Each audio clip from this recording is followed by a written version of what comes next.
às 9h42 da manhã. Em 13 de junho de 2025, dois Taifuns da Força Aérea Real decolam da Força Aérea Real Lossiemouth. O destino deles, o espaço aéreo polonês, e o mais rápido possível. Uma aeronave de reconhecimento russa, IL-20, acabou de cruzar 2 quilômetros dentro do território da OTAN, ignorando chamadas de rádio e voando sem sinais. Em minutos, os Taifuns interceptam o intruso sem disparo de mísseis ou tiros. O avião russo vira para o leste e sai da zona silenciosamente, como se nada tivesse acontecido. Crise evitada. Por enquanto. Mas é o seguinte: e se isso não acabasse em silêncio? E se o IL-20 não tivesse voltado? E se a Força Aérea Real ordenasse que os pilotos o abatessem? Hoje vamos analisar exatamente o que aconteceria se a OTAN abrisse fogo e derrubasse um avião espião russo no processo. Vamos explicar para você as regras de engajamento, os precedentes históricos e como uma escalada moderna poderia se desenrolar em 2025. Porque esse cenário é hipotético, mas as tensões são muito reais. E só para deixar claro, isso não é um chamado para a guerra. E este vídeo não é para incentivar a violência. Isso é apenas uma hipótese estratégica. É uma análise militar de protocolos e pontos de pressão geopolíticos. Porque no tabuleiro de xadrez da guerra moderna, um movimento errado, apenas um, pode mudar todo o equilíbrio. Então, o que acontece quando a OTAN derruba um avião espião russo? O IL-20 russo cruza o espaço aéreo da OTAN. O que a OTAN pode fazer sobre isso? Bem, pilotos militares não puxam o gatilho apenas por instinto. Existe um manual rigoroso chamado Regras de Engajamento, ou ROE. Essas regras definem exatamente quando o uso da força é permitido e deixam claro que elas não são opcionais. O primeiro passo é detectar. Sistemas de vigilância europeus monitoram aeronaves 24 horas por dia, 7 dias por semana. Quando algo não autorizado entra no espaço aéreo da OTAN, alarmes disparam. O segundo passo é a identificação. Pilotos da OTAN são acionados para interceptar e identificar visualmente a aeronave, seja amiga, inimiga ou algo entre os dois. Depois vem a comunicação. O intruso é chamado várias vezes em frequências internacionais de emergência. Avisos são emitidos, algo como: você está entrando em espaço aéreo restrito, vire imediatamente. Se a aeronave ignora esses avisos, passa-se para a fase de escolta. Caças da OTAN voam ao lado do intruso com as asas inclinadas, deixando tudo absolutamente claro. Você não é bem-vindo aqui. Mas mesmo agora, as armas continuam sem ser usadas. Somente na fase final, a ação é que o uso da força é considerado. E mesmo assim há uma condição: ameaça iminente. Se a aeronave russa estiver se dirigindo a um local militar crítico, ignorar todos os avisos e colocar vidas em risco no solo, só então a OTAN pode autorizar um ataque. Mas aqui está o ponto principal. Aviões espiões como o IL-20 geralmente não carregam armas. São aeronaves desarmadas de coleta de inteligência, cheias de sensores e antenas. Derrubar um deles seria como atirar em um repórter por invasão. Legalmente possível, mas diplomaticamente explosivo. Por isso, a maioria desses encontros acaba em impasse, não em tiroteio. E ainda assim, cada passo nessa cadeia de comando é extremamente delicado. Ligação perdida? Leitura errada do radar? Um piloto que se sente ameaçado? Isso já é suficiente para transformar um procedimento em incidente. Depois que um tiro é disparado, não há volta, não é possível desfazer isso.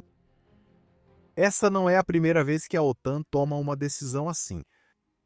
Voltando ao dia 24 de novembro de 2015, um caça F-16 turco intercepta um bombardeiro russo Su-24 voando perto da fronteira com a Síria. De acordo com a Turquia, o jato russo violou o espaço aéreo turco por apenas 17 segundos, mas isso foi o suficiente. Após repetidos avisos, a Turquia atira. Um míssil, um acerto. O Su-24 é derrubado do céu, caindo nas colinas perto da fronteira com a Síria. O piloto se ejetou, mas foi morto por rebeldes em solo. A resposta da Rússia? Total indignação. As consequências foram imediatas. O próprio Putin chegou a dizer: haverá consequências. E ainda assim, não houve guerra. Em vez disso, o mundo viu o quanto realmente estava em jogo. Então, imagine a reação se algo parecido acontecesse hoje, só que desta vez sobre a Polônia, Lituânia ou Romênia. Em 2025, o clima político está ainda mais frágil. A Rússia ainda está profundamente envolvida na Ucrânia. As tensões com a OTAN estão altas e os países bálticos se preparam para constantes provocações no espaço aéreo. Abater uma aeronave no local errado pode gerar uma crise de segurança ainda mais rápida que em 2015. Agora, imagine que a Força Aérea Real interceptou o IL-20 em 13 de junho e ele não voltou. Imagine que a Força Aérea Real recebeu ordens para atirar. Bem, o que acontece depois? O primeiro passo é a repercussão imediata. A Rússia responderia de forma rápida e em alto tom. Eles convocariam os embaixadores da OTAN, acusariam a aliança de agressão e inundariam a mídia estatal com condenações. As patrulhas aéreas perto de Kaliningrado dobrariam. A Rússia pode até ativar sistemas de mísseis Iskander de curto alcance ao alcance de Varsóvia. Passo 2. A OTAN reforça. Em até 48 horas, a OTAN ativaria sua força-tarefa conjunta de prontidão muito alta. Brigadas britânicas especializadas seguem para os países bálticos e baterias de mísseis Patriot dos Estados Unidos chegam à Polônia. Demonstração de unidade, força e prontidão. Passo 3. Cautela estratégica. Ninguém quer que isso vire uma terceira guerra mundial. A OTAN usaria linhas diretas de desconflito e canais militares já estabelecidos entre Bruxelas e Moscou para entrar em contato. As mensagens seriam claras de que isso não foi um ataque, foi uma resposta única e direcionada a uma incursão. A Rússia poderia escalar militarmente ou tentar manipular a situação diplomaticamente. Talvez um trágico mal-entendido. Mas o equilíbrio já mudou. A OTAN deu o tiro inicial. E agora o mundo observa. Então, embora aquele IL-20 possa ser desarmado e lento, ainda pode carregar algo explosivo. Consequências. Então a OTAN derruba aquele IL-20 russo. O que se desenrola em seguida é uma teia complexa de mudanças militares, drama político, abalos econômicos e, claro, ansiedade global. O primeiro impacto não seria militar, seria político. Em poucas horas, a Rússia chamaria os embaixadores da OTAN e faria condenações formais. Moscou classificaria o ataque como um ato de agressão, mesmo que tivesse ocorrido após vários avisos ignorados. A mídia estatal russa amplificaria a mensagem: a OTAN ultrapassou o limite. Sanções econômicas viriam em seguida. A Rússia suspenderia rotas comerciais, bloqueando materiais essenciais ou proibindo empresas ocidentais de operar em seu território. Os países da OTAN reagiriam com medidas próprias, reforçando controles de exportação ou congelando ativos russos. Apesar da retórica, ambos os lados manteriam as linhas de comunicação abertas. As linhas diretas da OTAN com a Rússia, criadas para evitar uma escalada acidental, estariam a pleno vapor. Diplomatas trabalhariam horas extras para reduzir a tensão sem demonstrar fraqueza. No solo e nos céus, o clima mudaria instantaneamente. Espere mais atividade aérea russa nas fronteiras orientais da OTAN. Su-35 e bombardeiros de longo alcance passariam a patrulhar mais intensamente Kaliningrado, o Mar Negro e o Ártico. Os sistemas de guerra eletrônica seriam ativados. Tripulações da OTAN sofreriam provocações frequentes. Passagens rasantes e agressivas, projetadas para provocar uma reação. Paralelamente, a OTAN reforçaria sua presença. Uma força-tarefa conjunta de altíssima prontidão, sua unidade de desdobramento rápido de 5.000 homens, pode ser enviada para a Polônia ou para os estados bálticos em poucos dias. Depois, viriam mais sistemas antimísseis, radares e patrulhas navais. O mais importante aqui, porém, é que a escalada permaneceria controlada. Nenhum dos lados deseja um grande conflito aqui. Mas ambos precisam demonstrar força. E nesse ambiente, até mesmo um exercício de treinamento pode ser interpretado como um ataque. A portas fechadas, a aliança enfrentaria turbulência interna. Alguns países da OTAN, especialmente no leste europeu, exigiriam uma postura ainda mais firme.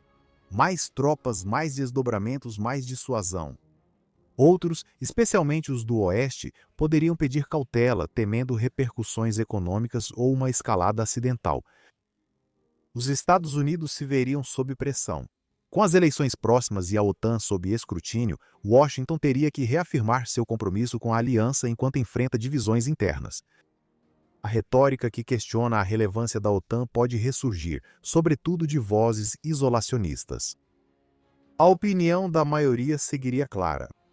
Se a OTAN não agir de forma decisiva na defesa do seu espaço aéreo, a credibilidade do seu poder de dissuasão se desgasta. E esse risco é muito maior do que alguns dias de desconforto político. Depois, há nervosismo econômico, porque os mercados financeiros não esperam por coletivas de imprensa. A notícia de um confronto entre a OTAN e a Rússia, mesmo que envolva uma aeronave desarmada, causaria um grande impacto nos mercados globais. Os preços do petróleo e gás devem disparar. As ações das companhias aéreas cairiam. As ações da indústria de defesa disparariam. As economias da Europa Oriental se preparariam para ataques cibernéticos ou interrupções no fornecimento de energia. Governos poderiam começar a racionar as reservas de combustível ou a ativar infraestrutura de emergência.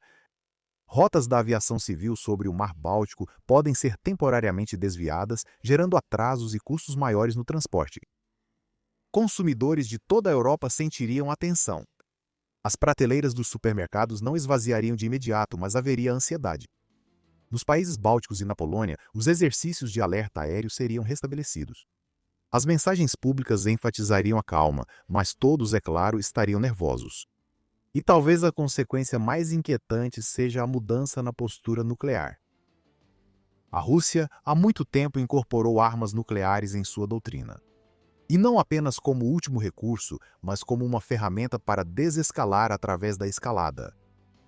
Um confronto militar direto com a OTAN, por menor que seja, pode desencadear mensagens nucleares, elevação dos níveis de alerta, movimentação de mísseis ou declarações públicas agressivas. A OTAN responderia com prontidão moderada, sem lançamentos, sem ameaças, mas bombardeiros estratégicos poderiam ser reposicionados. Os sistemas de defesa antimísseis seriam calibrados discretamente. Os exercícios continuariam conforme o planejado, mas com um tom mais incisivo. Esta é a corda bamba de 2025. Não se trata de apertar botões vermelhos. É sobre sinalizar intenção. Uma mensagem errada ou movimento mal interpretado pode fazer tudo escalar além das palavras. Mesmo que a crise esfrie em algumas semanas, as coisas não voltariam a ser como eram antes. A OTAN deve adotar nova postura sobre o espaço aéreo. Mais patrulhas, zonas de exclusão aérea mais rigorosas, talvez até diretrizes de interceptação pré-autorizadas em certas regiões. A Rússia intensificaria suas atividades na Zona Cinzenta, ataques cibernéticos, guerra de informação e operações de influência encobertas. As regras de engajamento ficariam mais rígidas. Oficiais militares de ambos os lados teriam menos margem para julgamento e mais pressão para reagir rapidamente. E esse é o resultado mais perigoso de tudo isso. Não uma guerra total, mas um mundo onde o espaço para a diplomacia continua diminuindo. Então, quando a fumaça se dissipar, o mundo se voltaria a se estabilizar, mas em uma trajetória diferente. OTAN eleva a prontidão e Ucrânia recebe mais apoio de defesa. A Rússia aumenta a intimidação na Zona Cinzenta. O perigo aqui? Outro erro de cálculo, outro interceptador abrindo fogo, desencadeando uma escalada. Então, o que aprendemos? Derrubar um avião espião russo pela OTAN não é só uma manchete, é um terremoto estratégico. Um que abala de uma só vez os próprios pilares da diplomacia, defesa e dissuasão. Já vimos que o sistema de resposta da OTAN é rigidamente predefinido. Detecção, comunicação, interceptação e, finalmente, ação. Mas também vimos como esse sistema pode se tornar frágil sob pressão. Quando tensões aumentam, avisos são ignorados e vigilância vira provocação, tudo pode desandar. E em 2025 as apostas são mais altas do que nunca.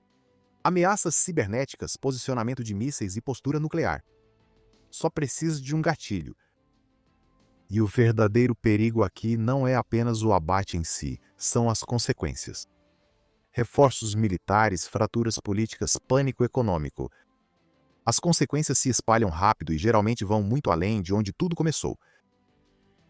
É por isso que cada interceptação, cada travamento de radar, cada aviso de rádio importa. Porque nesse tipo de impasse, o menor erro de cálculo não é nada pequeno. Agora queremos ouvir você. O que acha que ocorreria se a OTAN realmente abatasse uma aeronave de reconhecimento russa? A Rússia revidaria ou recuaria? A OTAN se fragmentaria ou se fortaleceria? Deixe sua opinião nos comentários, estamos lendo tudo. E se você quiser ir além e apoiar nosso canal diretamente aqui, junte-se à frota. Você receberá distintivos de fidelidade, respostas prioritárias nos comentários e ajudará a trazer mais histórias militares reais à tona. Basta clicar em participar na página do canal e entrar. Fique atento, seja curioso e até a próxima missão.